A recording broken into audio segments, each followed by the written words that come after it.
Terimalah salam hangat kami dari HKBP Kernolong, HKBP tertua di Pulau Jawa.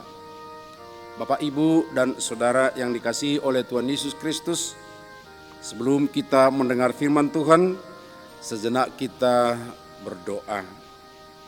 Ya Allah Bapa di dalam Yesus Anak-Mu, kami bersyukur atas pemeliharaan-Mu sepanjang hari ini.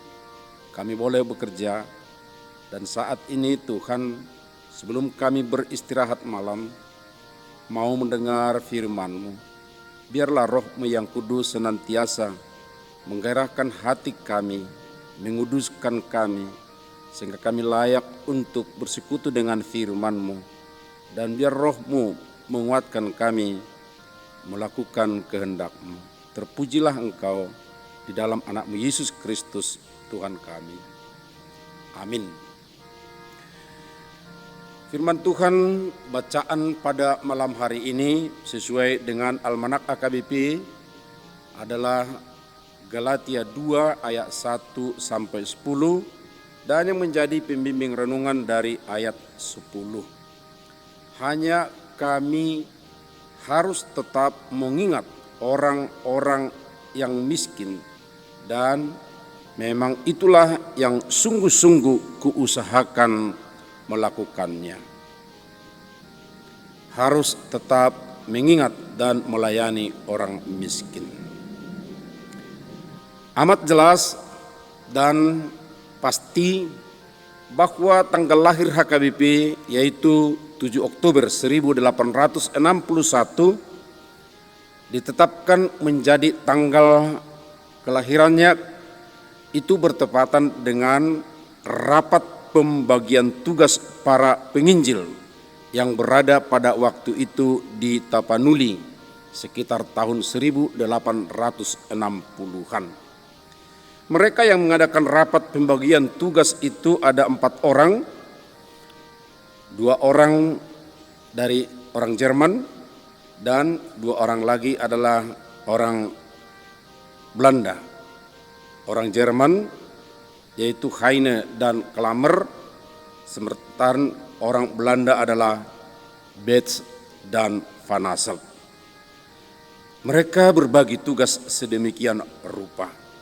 Sejak itulah pemberitaan Injil di Tanah Batak dapat dikatakan berkembang dengan baik hingga saat ini. Dari 2 bangsa besar dunia, dari Eropa yaitu Jerman dan Belanda, sepakat berbagi tugas, lalu berkembanglah penginjilan atau pemberitaan berita keselamatan di Tapanuli. Sekali lagi, sepakat berbagi tugas.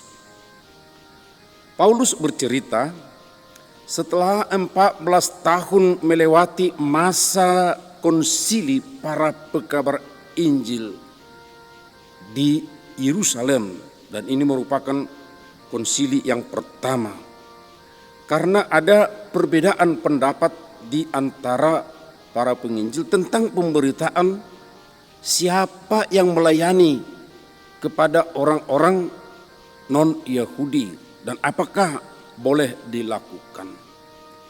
Lalu dalam konsili itu disepakati bahwa penginjilan kepada orang-orang non-Yahudi harus dilakukan dan ditugaskan bersama dengan Paulus, yaitu Barnabas, Yudas, dan Silas melayani secara khusus di Antiokhia, Kristen non-Yahudi.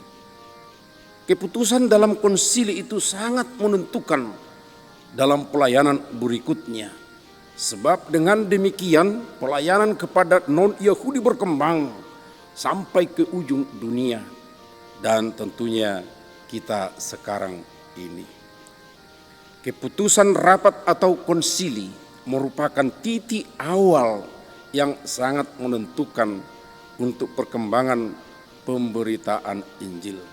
Sama dengan rapat para misionaris yang berbagi tugas di Sumatera Utara, tepatnya di Sipiro, menjadi titik awal pengembangan pelayanan bagi bangsa Batak yang mayoritas sekarang ini sudah menjadi Kristen. Hal itu bisa terjadi karena ada tekad yang kuat bagi para pengemban tugas hasil rapat itu.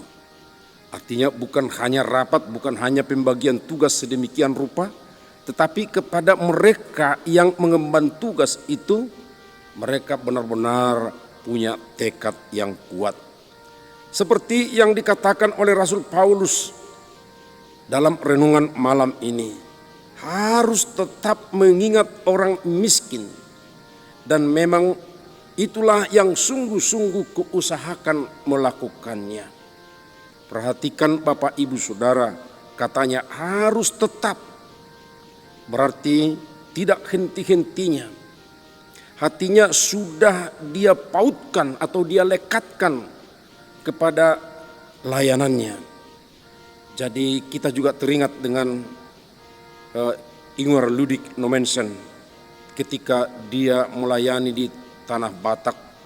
Dia berkata bahwa hidup matinya dia akan berada di tengah-tengah bangsa Batak yang sedang dilayani waktu itu. Dan benar seperti itu. Seorang misionaris dari Jerman rela mati di tengah-tengah masyarakat layanannya yang beda suku bangsa dengannya. Kemudian disebutkan bahwa orang-orang yang dilayaninya adalah orang-orang yang miskin. Dia dengan sungguh-sungguh melakukan pelayanan bagi mereka. Tentu di sini bukan lagi sebagai kontrak sosial atau ekonomi. Dengan sungguh-sungguh melayani orang miskin, kata Paulus, tentu bukan karena ekonomi.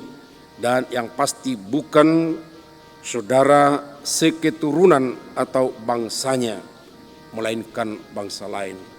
Nommensen pun mengatakan sedemikian di tengah orang Batak, bukan karena orang Jerman, tapi beda dengannya. Kok bisa itu mungkin menjadi pertanyaan kita? Ya, itulah para pelayan rohani. Pelayanannya adalah universal bagi semua ciptaan Tuhan, dan upahnya pun bukan dari mereka yang dilayaninya, melainkan dari Tuhan. Sobat renungan malam Shalom yang dikasihi oleh Tuhan, mari kita juga ambil bagian dalam pelayanan rohani yang universal melalui keberadaan dan pekerjaan kita masing-masing. Dan ketika kita melakukan itu, pasti Tuhan kita juga memberkati kita. Amin. Mari kita berdoa. Terima kasih Bapa, Engkau memelihara hidup kami sepanjang hari ini. Dan karena itu kami tetap dalam keadaan kuat, fit. Dan malam ini ketika kami mau beristirahat pun kami mau serahkan hidup kami ke tangan-Mu. Lindungi kami. Terima kasih atas firman-Mu mengingatkan kami untuk keteguhan hati melaksanakan tugas sebagaimana yang Engkau percayakan kepada kami. Kami semua adalah para pemberita Injil. Pemberita Injil kepada semua orang melalui tugas atau melalui pekerjaan kami masing-masing. Kuatkanlah kami ya Bapa melalui Roh-Mu yang kudus. Kami serahkan juga saudara-saudara kami yang kurang sehat. Lindungi mereka, berkati Tuhan. Berilah mereka juga kesembuhan.